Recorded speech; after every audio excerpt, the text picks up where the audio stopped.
Hi, my name is Zuriel Oduwole, and today I'm here in Accra, Ghana, in front of the Natural History Museum for my 2012 National History Day project on Revolution, Reaction, Reform, and History, the Ghana Revolution.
What an exciting time it is to be here today.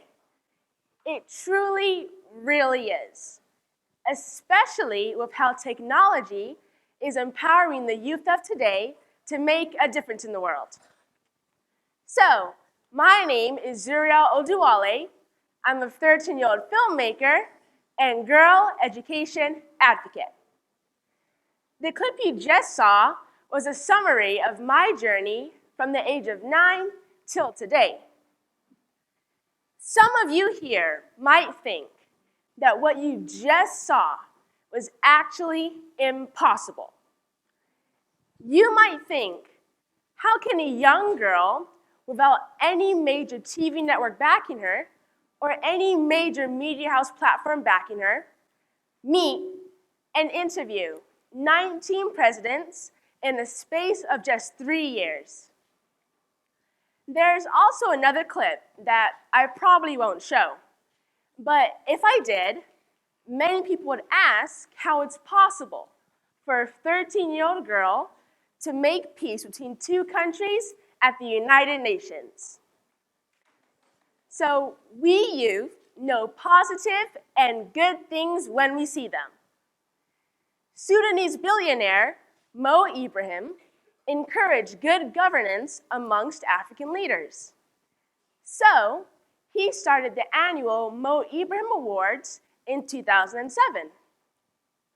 When I was 11, in 2013, I started the annual Dusisu Awards for First Ladies because of the impact that they can make in the development of children's education. So far, the First Ladies from 3 different countries have received the award. They are the First Ladies of Tanzania, Kenya, and Namibia. 我不喜欢看儿子不去学校。我想喜欢看儿子去学校。Yes, Chinese. 学校很好. So as you mentioned, that's Chinese. Oh, 你好. Which I can speak fluently. And if you want a translation of what I just said, you can see me after the program.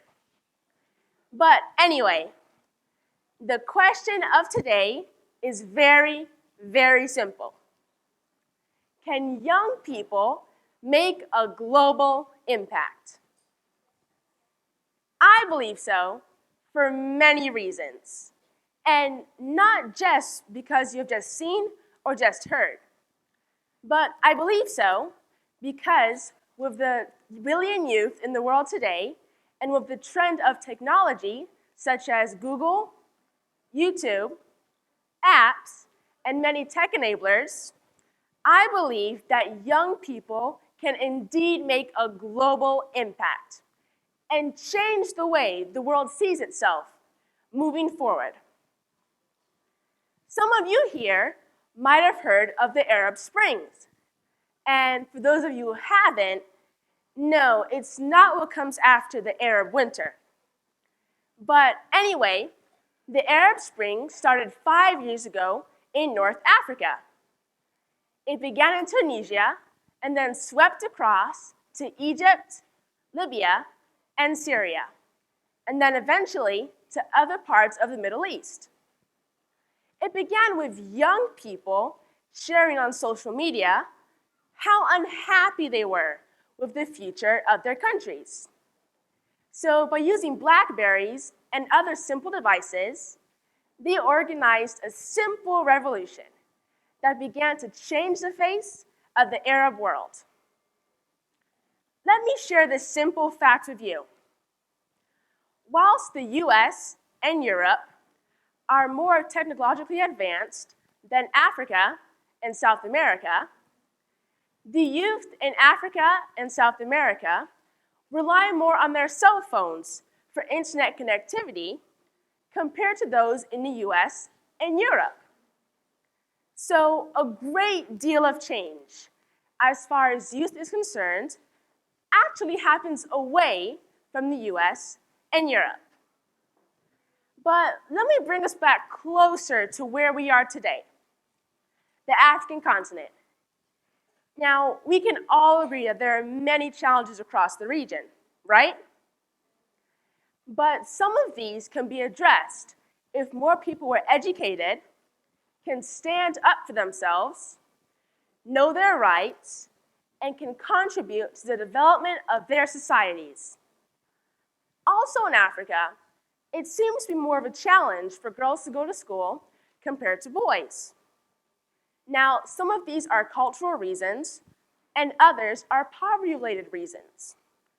But just think how much influence we all can make if we are not just educated, but empowered to be ourselves, and how we can use technology to change the quality of our lives. In 2013, when I was 10, I met with the President of South Sudan, His Excellency President Salva Kiir Mayardit. Now, for those of you who don't know this, South Sudan actually has the highest rate of girl marriage here on the African continent.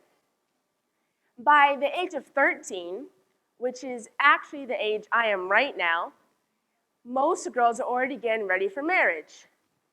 I know what you're thinking, right? So I asked him why this was the case and what he could do to address the issue. And he told me that it's actually been going on for many, many generations, even before his parents were born. But whilst he said he can't predict when the trend might change, he promised that when he got home, he would start the conversation with the elders. Not just because I talked about it, but because of how I addressed the issue at age 10. So let us all find new ideas and new reasons to take a bold step, because we, the youth of today, can, yes, change the world. Eshe, Darlo, Nagode, Shia. Thank you all very much.